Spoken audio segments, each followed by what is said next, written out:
गणपति बप्पा की अनसुनी कहानियां। जय गणेश जय गणेश जय गणेश देवा, माता जाकी पार्वती पिता महादेवा। प्रिय श्रोताओं, गणपति बप्पा के आगमन पर मैं आप सबके लिए बप्पा से जुड़ी हुई कई अनसुनी कहानियां लेकर आई हूं। तो आइए सुनते हैं एक उनके जन्म की कहानी। आइए भगवान गणेश की जन्म कथा से शुरुआत करते हैं। भगवान शिव और देवी पार्वती कैलाश पर्वत पर ही रहते थे और इसे अपना निवास स्थान बनाते थे। ज्यादातर समय शिव अन्य जिम्मेदारियों को पूरा करने में लगे रहते थे, जबकि पार्वती पर्वत पर अकेली रहती थी। एक दिन ऐसे ही अवसर पर पार्वती को स्नान करने जाना था और वह किसी के द्वारा परेशान नहीं होना चाहती थी।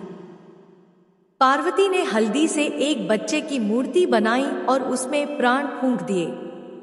उसने बच्चे का नाम गणेश रखा और वह उसके प्रति पूरी तरह से वफादार था। उसने उसे स्नान करने के दौरान घर की रखवाली करने के लिए कहा। फिर से शिव प्रकट हुए और घर में प्रवेश करने के लिए आगे बढ़े, लेकिन इस बार उन्हें गणेश ने रोक दिया, जिन्होंने एक तरफ जाने से इनकार कर दिया। शिव नहीं जानते थे कि यह अज्ञात बच्चा कौन था, इसलिए उन्होंने अपनी सेना से बच्चे को नष्ट करने के लिए कहा। लेकिन गणेश के पास पार्वती द्वारा दी गई शक्तियां थी और उन्होंने शिव की सेना को हरा दिया। अपने अत्यधिक क्रोध के लिए जाने जाने वाले शिव ने अपने गुस्से पर नियंत्रण खो दिया और गणेश का सिर काट दिया। जब पार्वती बाहर निकली और उन्होंने अपनी रचना के मृत शरीर को देखा तो उनके क्रोध की कोई सीमा नहीं थी। वह शिव पर भड़क उठीं और उन कार्यों के परिणामस्वरूप पूरे ब्रह्मांड को नष्ट करने की धमकी दी। अब ब्रह्मांड ब्रह्मा, विष्णु और शिव की जिम्मेदारी थी। ब्रह्मा ने पार्वती के क्रोध को देखा और शिव की ओर से उनसे क्षमा मांगी, उन्हें ब्रह्मांड को नष्ट न करने की सलाह दी। पार्वती ने इस शर्त पर नरमी दिखाई कि गणेश को वापस जीवित किया जाए और उन्हें प्राथमिक देवता के रूप में पूजा जाए। शिव को भी अपने क्रोध में की गई गलती का एहसास हुआ और उन्होंने पार्वती से क्षमा मांगी। उन्होंने अपने सैनिकों को जंगल में जाने और पहले जानवर का सिर लाने की सलाह दी। संयोग से वे एक हाथी से मिले और उसका सिर वापस ले आए। फिर इसे शरीर पर रखा गया और शिव ने उसे जीवित कर दिया, साथ ही उसे अपने पुत्र के रूप में स्वीकार किया। इस तरह गणेश का जन्म हुआ, जैसा कि हम जानते हैं, और अब उन्हें देवों के देव के रूप में पूजा जाता है। यह कहानी जन्म के बारे में बात करती है, साथ ही यह हमें एक महत्वपूर्ण सबक भी सिखाती है कि कैसे क्रोध हमारे प्रियजनों को नुकसान पहुंचा सकता है और जितनी जल्दी हो सके अपनी गलतियों को सुधारना कितना आवश्यक है। 2 लुप्त शंख की कहानी। यह एक अद्भुत कहानी है जो दर्शाती है कि कैसे भगवान विष्णु को भी भगवान गणेश की हरकतों के आगे झुकना पड़ा था। भगवान विष्णु के पास एक शंख था जिसे वे हमेशा अपने पास रखते थे। एक दिन उन्होंने देखा कि शंख गायब है और कहीं नहीं मिल रहा है। इससे वे बहुत नाराज हुए और उन्होंने अपनी सारी शक्तियां शंख को खोजने में लगा दी। शंख की खोज जारी थी, तभी भगवान विष्णु को अचानक दूर से शंख की ध्वनि सुनाई देने लगी। उन्होंने उस दिशा में शंख की खोज शुरू की और जल्द ही उन्हें एहसास हुआ कि यह ध्वनि कैलाश पर्वत से ही आ रही है। जब वे पर्वत पर पहुंचे तो उन्होंने पाया कि शंख भगवान गणेश ने ले लिया है और वे इसे बजाने में व्यस्त हैं। यह जानते हुए कि भगवान गणेश आसानी से नरम नहीं पड़ेंगे, उन्होंने शिव की तलाश की और उनसे गणेश से शंख वापस लौटाने का अनुरोध करने को कहा। शिव ने कहा कि उनके पास भी गणेश की इच्छा पूरी करने की शक्ति नहीं है और उन्हें प्रसन्न करने का एकमात्र तरीका उनकी पूजा करना है। इसलिए भगवान विष्णु ने वैसा ही किया। उन्होंने पूजा के लिए सभी आवश्यक सामग्री तैयार की और मन ही मन गणेश की पूजा की। यह देखकर गणेश बहुत प्रसन्न हुए और उन्होंने विष्णु का शंख उन्हें वापस कर दिया। यह कहानी भगवान गणेश और उनकी हरकतों के मजेदार पहलू को बहुत ही रोचक ढंग से उजागर करती है। इसके अलावा यह हमें विनम्रता की शिक्षा देती है, यह दिखाते हुए कि कैसे भगवान विष्णु जैसे महान भगवान ने गणेश की पूजा करने में संकोच नहीं किया। 3. शिव के असफल युद्ध की कहानी। भगवान शिव और भगवान गणेश की कई कहानियां हैं। हालांकि यह कहानी पिता और पुत्र के रिश्ते से कहीं आगे जाकर एक बहुत ही महत्वपूर्ण सबक सिखाती है। जब हाथी का सिर प्राप्त हुआ और गणेश को वापस जीवित किया गया, तो शिव ने पार्वती की इच्छा का ध्यान रखते हुए यह नियम बनाया कि किसी भी नए कार्य को शुरू करने से पहले भगवान गणेश की पूजा करना और उनका आशीर्वाद लेना आवश्यक है। हालांकि शिव भूल गए कि यह नियम उन पर भी लागू होता है। ऐसे ही एक मौके पर शिव राक्षसों से युद्ध करने जा रहे थे और अपनी पूरी सेना को साथ लेकर चल पड़े। लेकिन युद्ध के लिए निकलने की जल्दी में वे पहले गणेश की पूजा करना भूल गए। इससे युद्ध के मैदान में पहुंचने से पहले ही उन्हें कई परेशानियों का सामना करना पड़ा। युद्ध स्थल की ओर जाते समय युद्धरथ का पहिया क्षतिग्रस्त हो गया और युद्ध की गति रुक गई। यह शिव को दैवीय हस्तक्षेप जैसा लगा और उन्हें अचानक याद आया कि वे युद्ध के लिए निकलने से पहले गणेश की पूजा करना पूरी तरह से भूल गए थे। अपनी सारी सेना को रोककर शिव ने वहीं पूजा की व्यवस्था की और गणेश की पूजा करके अनुष्ठान पूरा किया। गणेश के आशीर्वाद से शिव आगे बढ़े और वे और उनकी सेना राक्षसों को पूरी तरह से हराने में सफल रहे।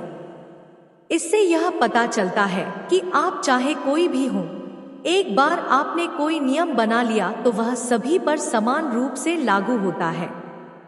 4. गणेश की बुद्धि की कहानी। भगवान गणेश को ज्ञान और बुद्धि का देवता कहा जाता है और इसके पीछे एक अद्भुत कहानी है जो बताती है कि ऐसा क्यों है।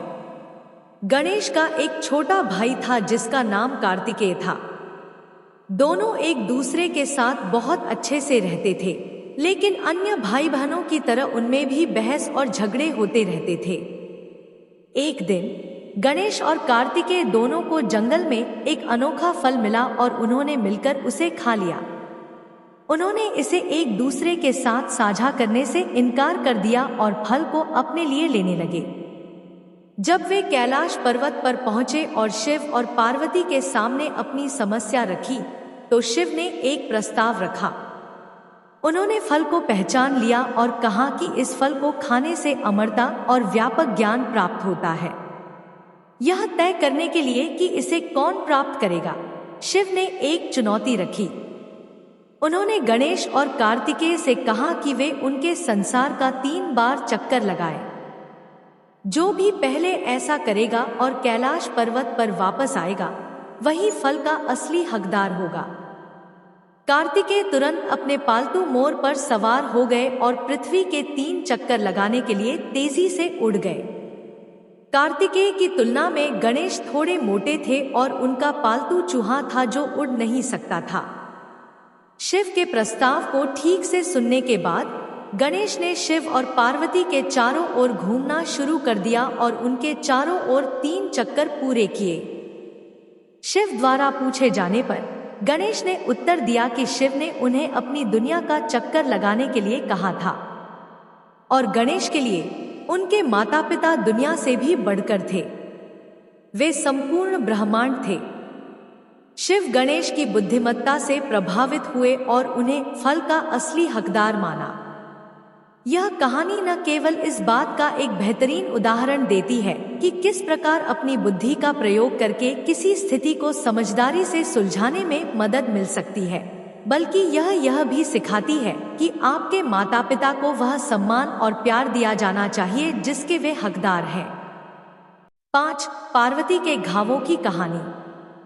यह अद्भुत कहानी इस बात का एक बेहतरीन उदाहरण है कि कैसे संपूर्ण विश्व एक इकाई है।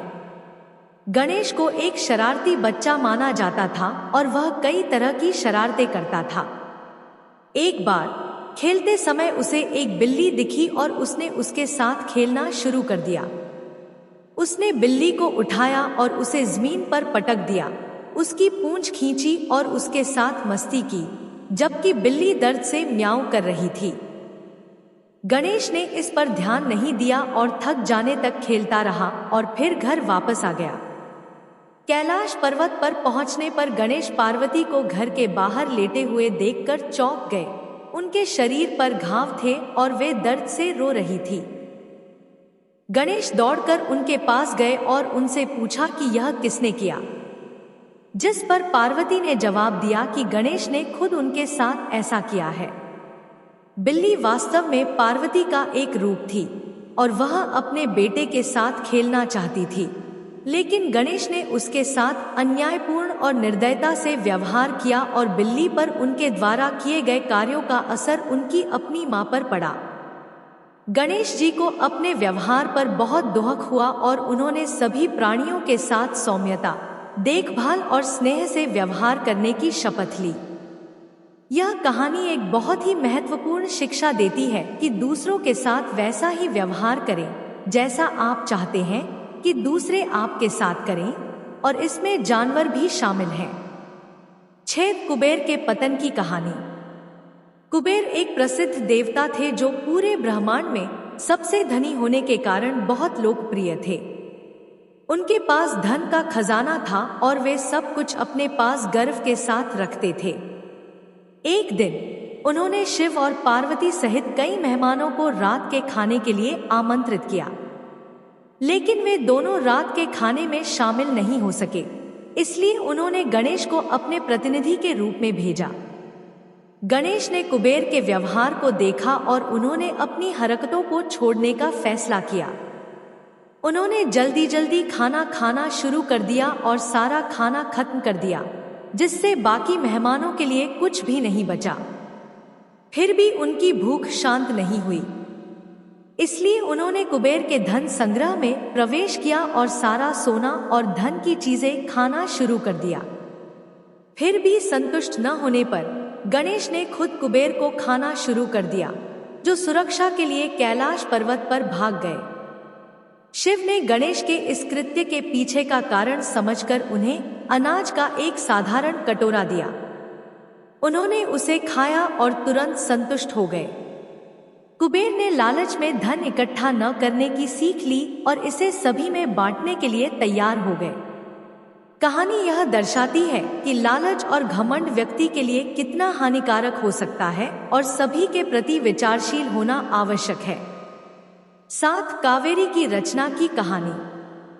इसकी शुरुआत अगस्त्य नामक ऋषि की इच्छा से होती है, जो एक ऐसी नदी बनाना चाहते थे जो दक्षिणी भूमि में रहने वाले लोगों के लिए लाभकारी हो। देवताओं ने उनकी इच्छा सुनी और उन्हें पानी से भरा एक छोटा कटोरा भेंट किया।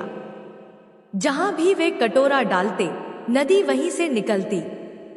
अगस्त्य ने कुर्ग के पहाड़ों से परे उद्गम स्थल बनाने का फैसला किया और वहां की यात्रा पर निकल पड़े। यात्रा के दौरान वे थक गए और आराम करने के लिए जगह तलाशने लगे। तभी उनकी नजर एक छोटे लड़के पर पड़ी जो अकेला खड़ा था। उन्होंने उससे पानी का बर्तन पकड़ने के लिए कहा, जबकि वे शौच के लिए चले गए। वह लड़का खुद गणेश था। वह जानता था कि पानी का बर्तन किस लिए है और उसे एहसास हुआ कि वह जिस स्थान पर था वह नदी के लिए एकदम सही था, इसलिए उसने बर्तन नीचे रख दिया। जब अगस्त्य वापस आए तो उन्होंने देखा कि घड़ा जमीन पर पड़ा है और एक कौआ उसमें से पानी पीने की कोशिश कर रहा है। उन्होंने कौए को भगाया, लेकिन वह उड़ गया, लेकिन घड़ा जमीन पर गिराने से पहले नहीं। इसके परिणामस्वरूप उसी स्थान से नदी की उत्पत्ति हुई, जिसे अब कावेरी नदी कहा जाता है। कभी कभी चीजें हमेशा उस तरह से नहीं होती जैसा हम चाहते हैं। फिर भी जो होता है उसके पीछे कोई अच्छा कारण होता है। 8 गणेश जी के एक दांत की कहानी। इसे समझाने के लिए कई संस्करण हैं, लेकिन यह बाल गणेश कहानी इसे सबसे अच्छे ढंग से समझाती है। जैसा कि किंवदंती है, महाभारत वेद व्यास की रचना है, लेकिन कहा जाता है कि इसे भगवान गणेश ने स्वयं लिखा था। वेद व्यास ने गणेश से संपर्क किया ताकि वे महाकाव्य की कहानी को उसी तरह लिख सके जैसा वे उन्हें सुनाते हैं। शर्त यह थी कि व्यास को इसे बिना रुके सुनाना होगा और गणेश इसे एक बार में लिखेंगे। जैसे जैसे वे कहानी लिखते गए, एक समय ऐसा आया जब गणेश जिस कलम से कहानी लिख रहे थे वह टूट गई और उस समय उनके पास कोई और कलम नहीं थी। वेद व्यास कहानी सुनाना बंद नहीं कर सकते थे क्योंकि उनके लिए शर्त पहले से ही तय थी। बिना समय बर्बाद किए गणेश ने जल्दी से अपना एक दांत तोड़कर उसे कलम बना लिया और बिना किसी रुकावट के महाकाव्य लिखना जारी रखा। इससे महाकाव्य पवित्र हो गया और गणेश और व्यास ने मिलकर इसे पूरा किया।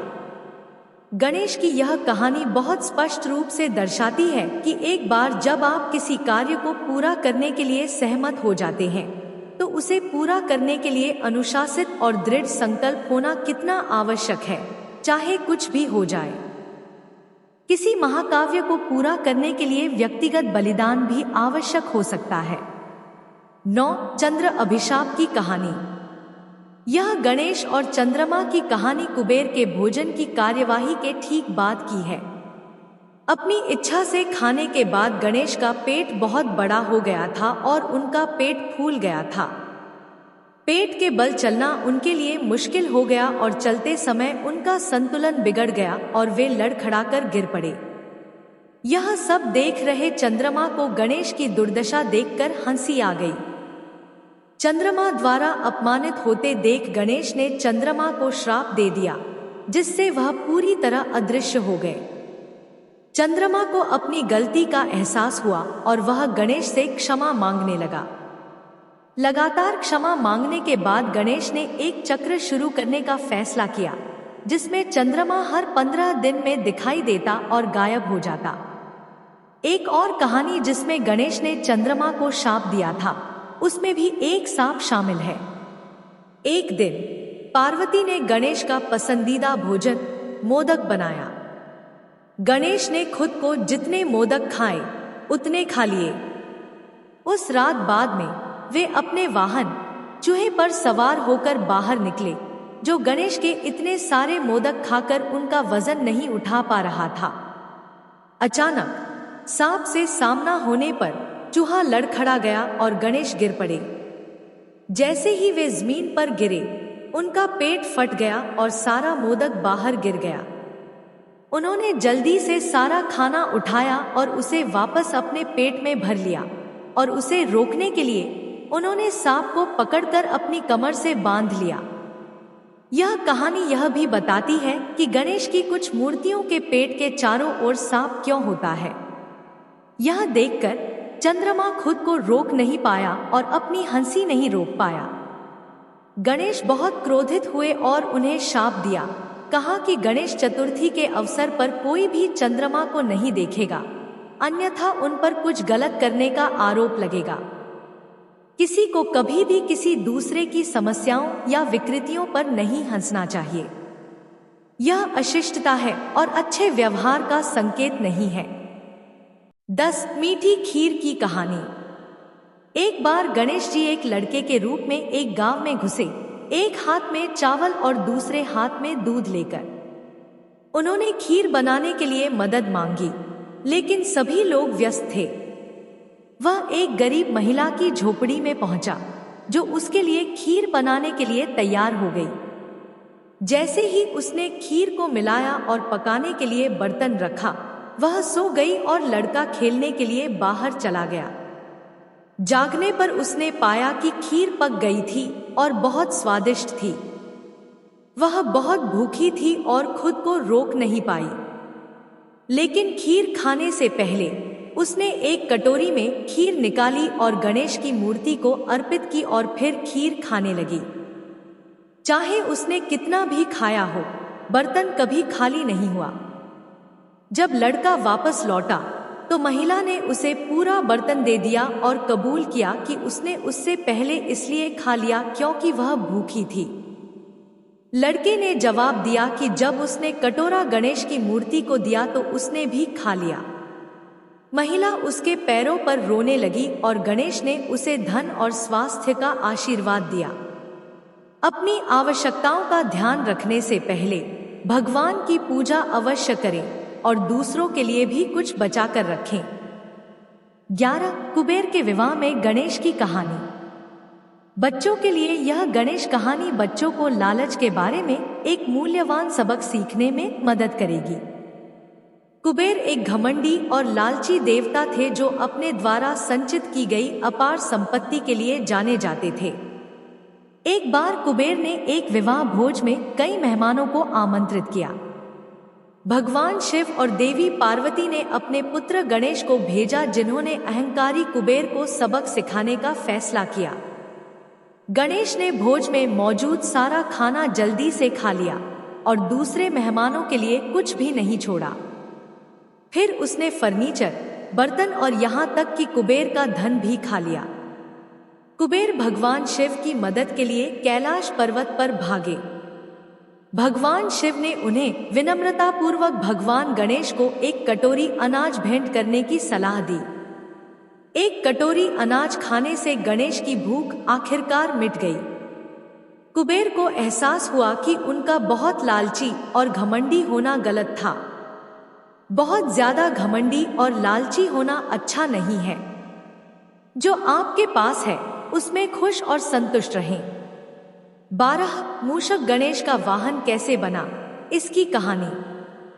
एक दिन भगवान इंद्र के दरबार में दिव्य संगीतकार क्रौंच ने गलती से ऋषि वामदेव के पैर पर पैर रख दिया। ऋषि वामदेव क्रोधित हो गए और उन्होंने क्रौंच को शाप दे दिया कि वह चूहा बन जाए और जीवन भर ऐसा ही रहे। क्रौंच तुरंत चूहा बन गया और अपने रास्ते में आने वाली हर चीज को नुकसान पहुंचाने लगा। एक दिन वह महर्षि पराशर के आश्रम पर चढ़ गया, जहां उस समय भगवान गणेश रह रहे थे। क्रौंच ने आश्रम को भी नष्ट कर दिया। भगवान गणेश ने क्रौंच को सबक सिखाने का फैसला किया और क्रौंच पर अपना पाश डाल दिया। इससे क्रौंच, चूहा, भगवान गणेश के पैरों के पास आ गया। क्रौंच ने क्षमा मांगी और इसलिए भगवान गणेश ने उस दिन से चूहे को अपना वाहन बना लिया। बुद्धि और विवेक से छोटे बड़े सभी मुद्दों को सुलझाया जा सकता है। 13 भगवान गणेश को मोदक क्यों प्रिय है, इसकी कहानी। एक बार देवी पार्वती, भगवान शिव और बाल गणेश ऋषि अत्रि की पत्नी अनुसुया से मिलने गए। अनुसुया ने उनके लिए बहुत सारे स्वादिष्ट व्यंजन बनाए। भगवान शिव भूखे थे, लेकिन अनुसुया ने पहले बाल गणेश को परोसने पर जोर दिया। उनकी भूख मिटने के बाद ही वह भगवान शिव और देवी पार्वती को परोसती। बाल गणेश ने खाना शुरू किया और लगभग पूरा खाना खा लिया, लेकिन उन्हें अभी भी भूख लगी थी। अनुसुया को एहसास हुआ कि भगवान शिव और देवी पार्वती के लिए कुछ भी नहीं बचेगा। इसलिए उन्होंने चावल के आटे, नारियल, गुड़ और घी से बनी एक विशेष मिठाई तैयार की। फिर उन्होंने इसे गणेश को अर्पित किया। आश्चर्यजनक रूप से मिठाई बाल खाने के बाद गणेश तुरंत तृप्त और संतुष्ट महसूस करने लगे। यह देखकर देवी पार्वती ने कहा कि उनके सभी भक्तों को हर पूजा के दौरान गणेश को यह विशेष मिठाई अवश्य अर्पित करनी चाहिए। मिठाई कोई और नहीं बल्कि मोदक है। इस तरह भगवान गणेश का मोदक के प्रति प्रेम जगजाहिर हो गया। माता पिता हमेशा अपने बच्चों की खुशी के बारे में पहले सोचते हैं। 14 भगवान गणेश कैसे बने, आरंभ के देवता की कहानी। एक बार भगवान गणेश स्वर्ग लोक की रखवाली कर रहे थे, क्योंकि सभी लोग भगवान विष्णु के विवाह में शामिल होने गए थे। जब नारद मुनि ने भगवान गणेश को अकेला देखा तो उन्होंने उनसे कहा कि उन्हें विवाह में आमंत्रित नहीं किया गया, क्योंकि वे बहुत ज्यादा खाते हैं और बहुत मोटे हैं। इससे भगवान गणेश बहुत क्रोधित हुए और उन्होंने चूहों की सेना को भेजकर बारात के रास्ते में मिट्टी खोदकर उसे खोखला कर दिया। चूहों की सेना ने मिट्टी खोदी और रथ के पहिए उसमें धंस गए। कोई भी देवता रथ को बाहर नहीं खींच पा रहा था, इसलिए एक राहगीर से मदद मांगी गई। उसने भगवान गणेश का नाम लिया और पहियों को बाहर निकाला। जब देवताओं ने उससे पूछा कि उसने उसका नाम क्यों लिया, तो उसने कहा कि वह शुरुआत के देवता हैं, जो जीवन से सभी बाधाओं को दूर करते हैं। यह सुनकर देवता उसके पास गए, क्षमा मांगी और उसे अपने साथ विवाह स्थल पर ले गए। आपको किसी का मूल्यांकन उसके रूप के आधार पर नहीं करना चाहिए।